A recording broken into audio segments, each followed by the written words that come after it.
अस्सलाम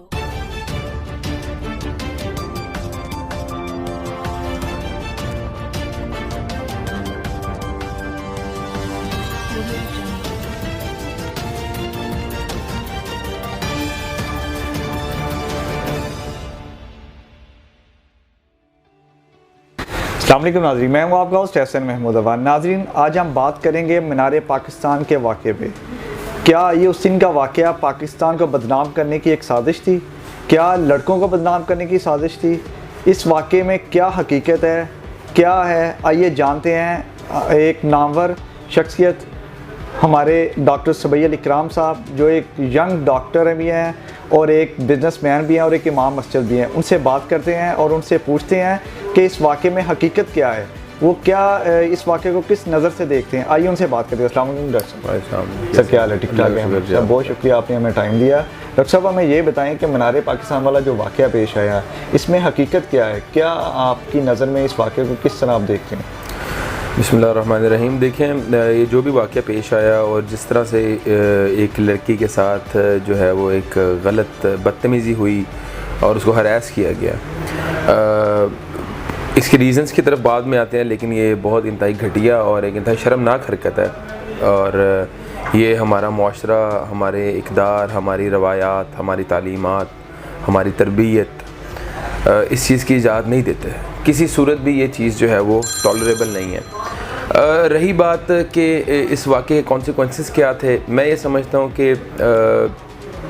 इस वाक़े की आड़ के अंदर जो है मुल्क पाकिस्तान की बदनामी की गई, मुल्क पाकिस्तान को बेइंतहा जो है वो रुसवा किया गया, मुल्क पाकिस्तान के मर्दों को इंतहाई गलीज़, इंतहाई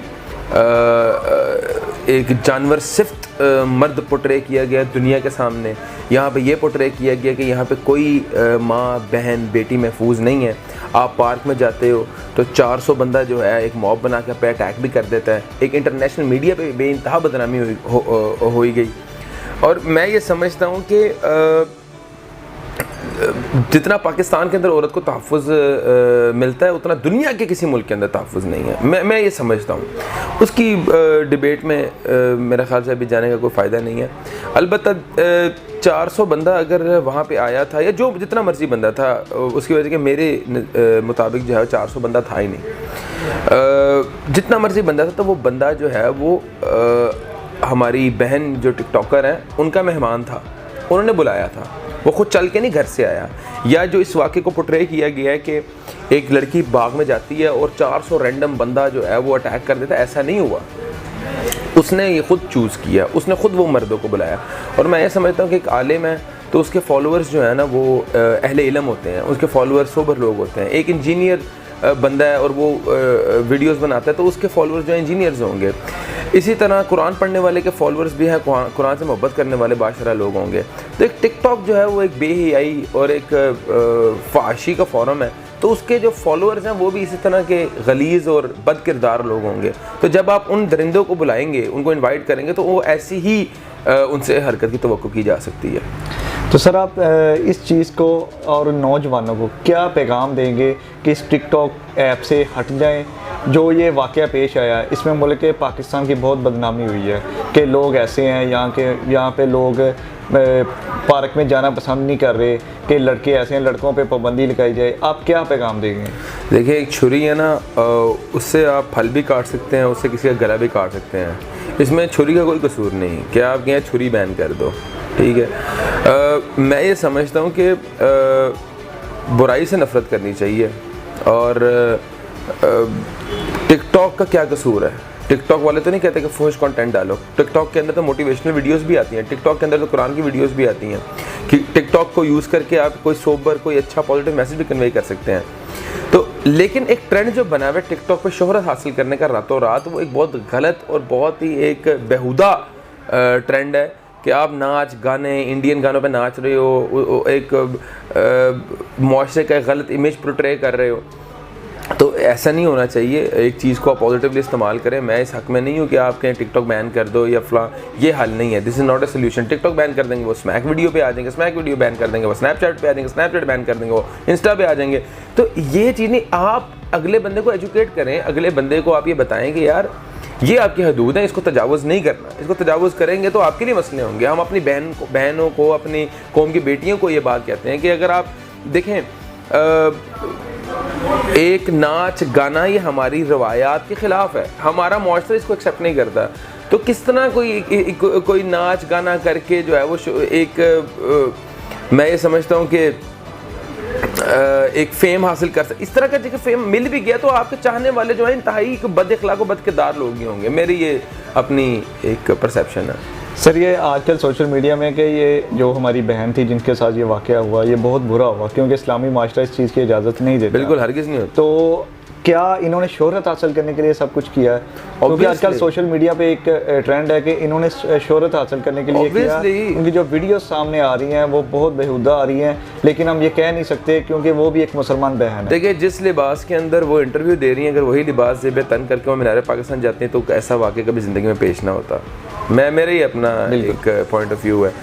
तो अब तो वो बिल्कुल पर्दा करके और बहुत ही अखलाकियात के दायरे में आके वो पहचाने भी नहीं जा रही कि वही ख़तून है जो 14 अगस्त से पहले थी। फिर मैं ये समझता हूँ कि वाक़या तो हो गया और इस वाक़े के अंदर बड़ी ज़्यादा कॉन्स्पिरेसीज़ हैं। मतलब 13 अगस्त को वो इनवाइट करती हैं, 14 अगस्त को मीनार पाकिस्तान जाती हैं, 14 अगस्त को ये वाक़या पेश आता है, 15 अगस्त को she was living a normal life, 16, 17, 18 को एकदम उनको याद आ रहा था कि 14 अगस्त को मेरे से बड़ी जाती हुई 2 सहाफ़ी जो है उनको ट्रेस करते हैं। एक रातों रात मनसूबाबंदी बनाई जाती है कि यार चलो इसकी आड़ में हम भी फेम लें। हर बंदा एक अपॉर्चुनिस्ट था उसमें, हर बंदे ने फेम हासिल किया, हर बंदे ने जो है ना मुल्क पाकिस्तान की सालमियत का, मुल्क पाकिस्तान की इज़्ज़त का सौदा किया। इंडिया जैसा एक मुल्क जहाँ पे रेप केसेस की शरह मैं कहता हूँ दुनिया में सबसे ऊपर है। मतलब या चलो 4, 4, 5वें नंबर पे होगा। आप मुझे बात बताएं, रेप केसेस आप गूगल कर लें, क्या पाकिस्तान पहले 30 नंबर में भी आता है दुनिया के अंदर? इतना यहाँ पे आप मुआशरा को गंदा पोर्ट्रे कर रहे हैं। आप कह रहे हैं कि यहाँ पे बेटी होना जो है वो खुश नसीब है वो लोग जिनकी बेटी नहीं है। आप मुझे एक बात बताएं कि रेप केसेस की शरह दुनिया में पाकिस्तान में ज़्यादा है। दुनिया पाकिस्तान में 30-40 मुल्कों में आता ही नहीं है, पता नहीं कौन से कोई मुस्लिम मुल्क नहीं आता। बिल्कुल ऐसे ही, ठीक है। चाइल्ड अब्यूज़ में पाकिस्तान ज़्यादा आता है, डोमेस्टिक वायलेंस में पाकिस्तान ज़्यादा आता है। हमारा तो नामो निशान नहीं है कहीं। जिन मुल्कों के अंदर ये रेप केसेस की, डोमेस्टिक वायलेंस की, चाइल्ड अब्यूज़ की, चाइल्ड रेप केसेस की शरह सबसे ऊपर है, वो हम पे तंकीद कर रहे हैं। उनका हॉट टॉपिक हम बने हुए हैं।